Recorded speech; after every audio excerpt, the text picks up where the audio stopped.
Olá, gente.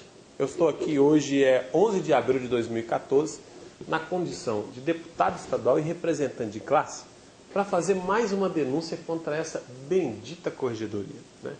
Eu ia começar dizendo que a corregedoria ela não respeita a Constituição Federal, né?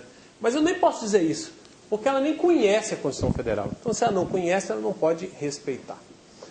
Eu tenho muita preocupação quando a gente tem uma corregedoria e toda instituição precisa de uma corregedoria forte para quê? Para tirar do nosso meio quem é bandido. Ponto final. Toda instituição, principalmente uma do nosso tamanho, precisa de uma corregedoria, sim. O instrumento de correição é necessário. Mas você não pode ter uma corregedoria que comete crime. Porque a corregedoria é muito macha, muito valente para quem está na ponta da linha. Mas ela não faz a faxina dentro da própria corregedoria. Corregedor, cadê o PAD do subcorregedor que foi preso? Foi vergonhoso, saiu no jornal e até hoje, porque estava interferindo numa investigação interna, e até hoje vocês não abriram o PAD. Ah, se fosse um soldado, né? O assessor institucional da polícia ia lá assim, não, já vamos tomar todas as providências, ele será submetido a um processo administrativo que pode culminar com a demissão. Mas porque é tenente-coronel, não abriu o PAD até hoje, né? Por quê? Porque ele é irmão de uma coronel da ativa? Então vocês precisam aprender a ser justo. Não é só culpar o tenente, o capitão, o soldado na ponta da linha, não. Então hoje, para mim, a corregedoria não tem moral. Quando a corregedoria não corta na carne, ela não tem moral para punir ninguém. Mas vamos lá, senão eu vou acabar falando muita bobagem de tanta raiva que eu tenho de atrocidades. Bem, a corregedoria emitiu uma instrução conjunta. E deixa eu falar uma coisa para os senhores coronéis da corregedoria. Os senhores querem legislar? Ganha eleição, vira deputado e legisla. Corregedoria não pode legislar, não. A instrução de corregedoria não pode ser acima da lei, não pode ser acima do Código de Ética, que é lei, não pode ser acima da Constituição Federal. Mas vamos lá, o que é a aberração do momento que vossas excelências, vírgula, né, vossas senhorias fizeram, que não são excelências, né? Instrução da Corregedoria 01 de 2014, de 11 de fevereiro de 2014. Diz o seguinte, eu vou tentar ser prático. Bem, diz, vem lá contando sua historinha, que todos os armários dentro de um quartel têm que ser etiquetados, numerados, identificados. Ótimo, ponto.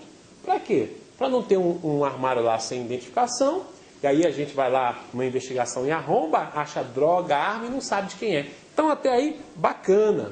Vamos pautar dentro do princípio funcional. Mas a corregedoria, né, os senhores violadores dos direitos, fizeram o seguinte, baixaram uma norma nessa instrução de corregedoria, diz assim, artigo 52, os armários existentes em lugar sujeito à administração devem permanecer trancados e identificados. Ponto, parabéns, muito bacana. Mas a aberração começa dizendo o seguinte, que o militar tem que manter a cópia da chave, ou então o militar não tem um cadeado de chave, ele tem de senha, segredo, uma alfanumérico, de letra ou de número. Ele tem que entregar para a administração, mais especificamente para o almoxarifado, a cópia da chave ou a cópia do segredo. E vamos tentar entender esse negócio. Vamos imaginar que alguém lá tem um desafeto. O desafeto abre o meu armário e coloca lá uma droga, uma arma. Como é que eu vou dizer que essa coisa ilegal dentro do armário é do fulano de tal? Se todo mundo tem acesso a isso. Aí eu pergunto. E eu falei isso hoje, que eu estou dizendo aqui, eu falei hoje, 11 de abril, para o comandante-geral pessoalmente e para o coronel-chefe de Estado-Maior. E fiz a seguinte analogia. Vamos imaginar que uma pessoa é dono de um imóvel. E ele, então, aluga esse imóvel. O locatário pegou a chave e tal. O dono do imóvel pode entrar naquela casa quando quiser? Não.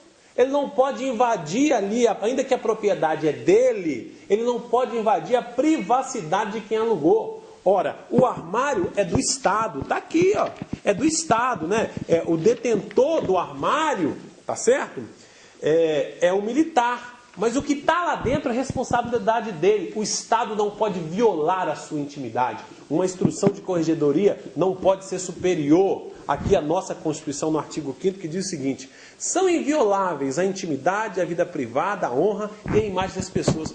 Você sabe o que é isso? O que é violar a intimidade? Você não pode abrir o armário e ver o que tem lá dentro, não. Se for uma perfém, tiver uma calcinha, um sutiã, vocês não podem violar. Se for um militar que tiver um livro dele, vocês não podem violar. Vocês podem chamá-lo, mandar abrir, dar ordem legal, ou com mandado judicial arrombar, mas vocês não podem. Sabe por quê? Porque alguém mau pode colocar alguma coisa para tentar incriminar. E se esse incriminado me convocar como advogado, fala, não, nós não podemos provar que é dele, não. Sabe por que nós não podemos provar que é dele? Porque todo mundo tem a chave daí. Aqui, ó, artigo 55.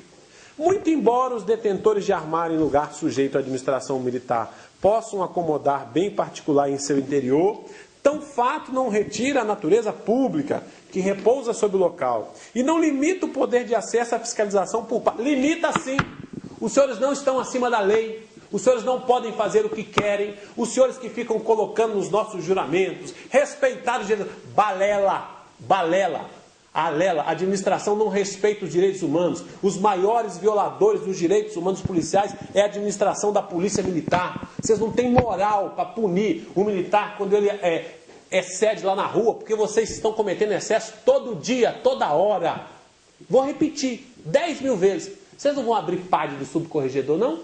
Muito macho para punir soldado na ponta da linha, né? Vamos lá. Continua dizendo o seguinte.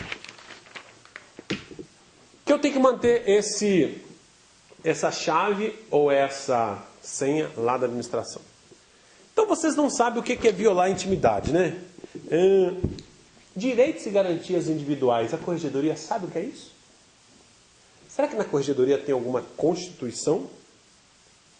Será que vocês vão, até quando, querer violar e dizer que tudo pode? Nós vamos convocar, não vamos nem convidar. Nós vamos convocar o corregedor para explicar isso aqui. E eu vou sugerir, eu vou colocar inclusive o nosso escritório à disposição, para os militares que começarem a ser violados pela corregedoria, começar a entrar com uma ação, inclusive cível. Começar a bater no bolso desses violadores. Aí eu coloquei aqui no meu texto aqui, ó. Na própria unidade pode ter um desafeto do militar e utilizar a chave do armário com o objetivo de incriminá-lo. São respostas que toda a sociedade quer e a tropa necessita. Eu quero terminar dizendo o seguinte. Militares, agora não vou falar com a corregedoria mais não, porque eu cansei. Tem jeito, vocês têm que ser processados, ação cível mesmo, para aprender a respeitar os direitos. Coronel não está acima da lei. Coronel não está acima da Constituição. Vocês não podem legislar. Inclusive essa instrução da corregedoria, nós já acionamos o presidente da Assembleia, que já ligou para o governador e vai baixar aqui um projeto de resolução para sustar isso, porque é ilegal. Vocês estão cometendo ilegalidade. E agora para os militares. Militares, fiquem de olho. E caso seus direitos e garantias fundamentais sejam violados por essa instrução conjunta de corregedoria, e aí fica aqui a minha angústia, porque o bombeiro entrou nessa também.